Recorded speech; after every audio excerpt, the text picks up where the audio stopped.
What's going on, everybody? Welcome back to Dad Does Videos. Thanks for joining us today. Today we're going to replace the hinges on a pair of French doors inside of our house.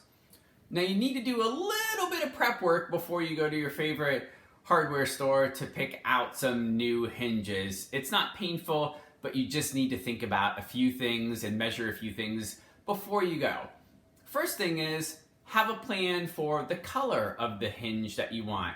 Whether you want these gold ones, which I can't stand because those are the builder grade hinges, or satin nickel, which we're gonna put up, or bronze. There are a variety of other color options that might be available for you. So that's the first step. Second step you wanna take is to measure your hinges. Now, most interior doors have hinges that are 3.5 inches long. Typically your exterior doors have longer, bulkier hinges because those doors are heavier. So all you need to do is grab a tape measure and simply measure. So you can see right here, right around 3.5 inches. So we know that before we go to the store. Thirdly, you want to make sure that you check the edges of your hinge. Most of them will be kind of this rounded edge, but sometimes you might have a rounded edge like this. Sometimes the angle might be a little bit different. So maybe take a picture of it before you go to the store. There are options for square edges as well. So whatever hinge type you have on your door, the simplest way to replace it is just go with the same type of edge. Fourth, you want to make sure that you have a good representation of where your screw holes go.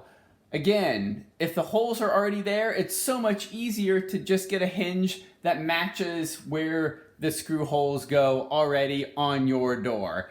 And lastly, and maybe the easiest thing of all, just take off one of the hinges. Your door will still be intact. Probably just take off the middle one. Take it with you to Lowe's or Home Depot or wherever you are going to go shopping for your hinges. And that way you could just have it in your hand and match it up to the different hinge options that are available at the store.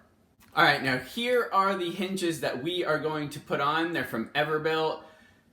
As you can see here, they're 3.5 inches long. We have 3 of them in a pack, so 1 pack for each door. Now, the thing I'm most interested to see, however, because I have not seen this before, is these are supposed to be squeak-free. So a lot of doors in your house, they squeak, right? You open them, you close them, you get that little squeak. It's mildly irritating, but everybody would prefer a squeak-free experience. So we're going to test these after we install them to see if they are, in fact, squeak-free. Let's get into it, everybody. So before we get started on the actual steps to remove the hinges and put the new ones on, we're going to give you a little audible treat to see if our current doors squeak. Get a little squeak.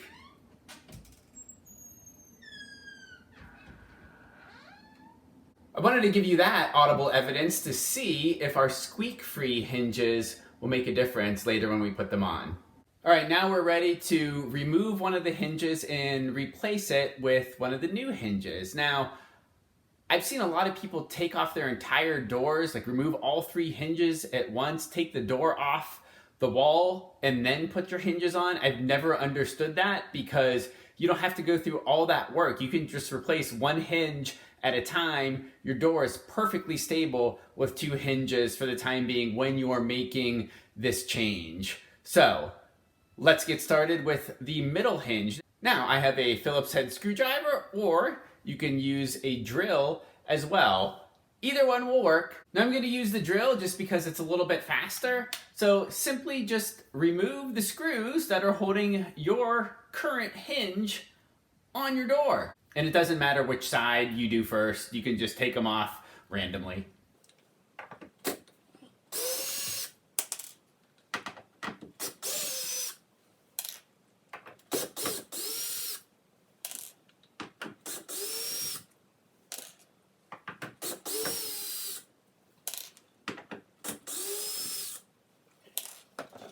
All right, so as you can see, we have all of our screws off. your hinge should just gently be able to be pulled out.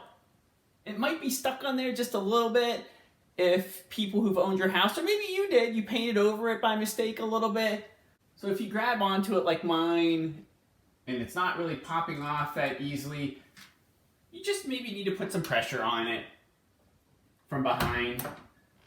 See, just like that, and it pops right off. Okay, so a couple things before we start attaching the hinge to the spot that's available. We want to make sure the pin that goes in, basically the top of the hinge right here, is on top and not on the bottom.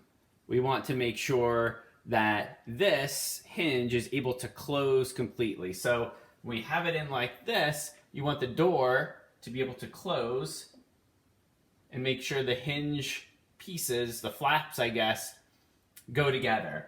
You're also going to want to be aware you don't install this the wrong way with the pin on the top. If we just happen to reverse this and go like this, guess what? Your door isn't going to shut, even with the pin on top. It will not let you.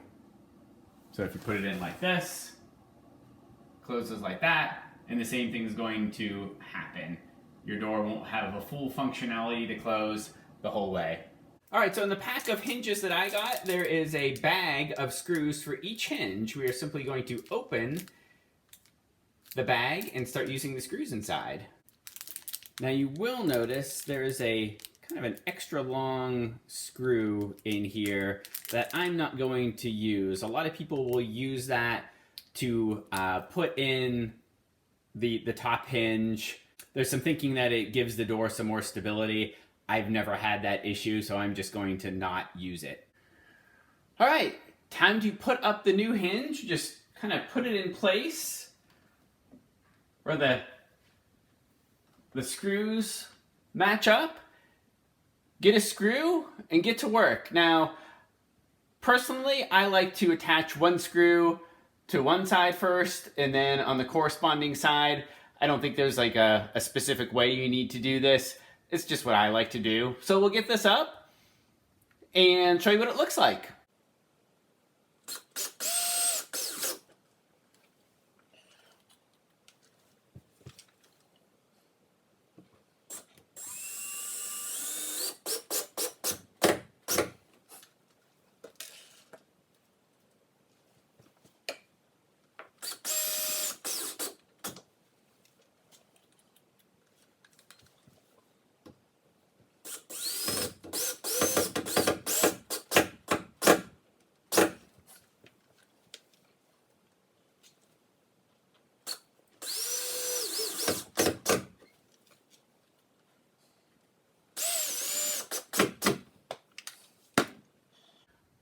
There we go. We have our first hinge in place. Now we're going to go ahead and do the same thing with the top hinge and then the bottom hinge, and then we will give you a look to see what that looks like, and we will test. That's right, we will test the squeakiness level to see if these new hinges are actually squeak-free.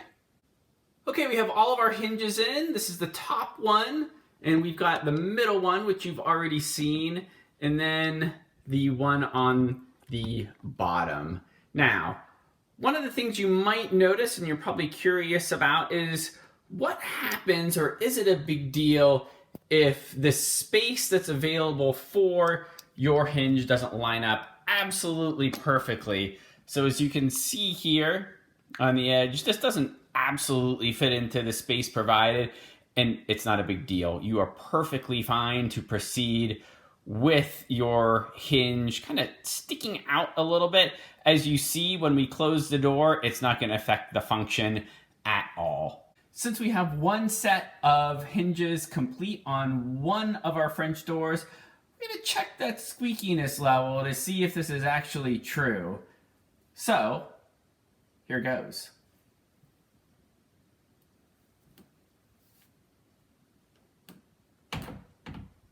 And I can't believe it because I'm expecting it to squeak. There is absolutely no squeak to it. We'll see if that's the same when we do that test on the other side of the French doors. Stick with me. All right, we just put up our hinges on the other door here. So let's close this one and see if we get any squeakiness. Nothing. So color me shocked. I'm always surprised when companies claim things and they actually work. Thanks for watching, everybody.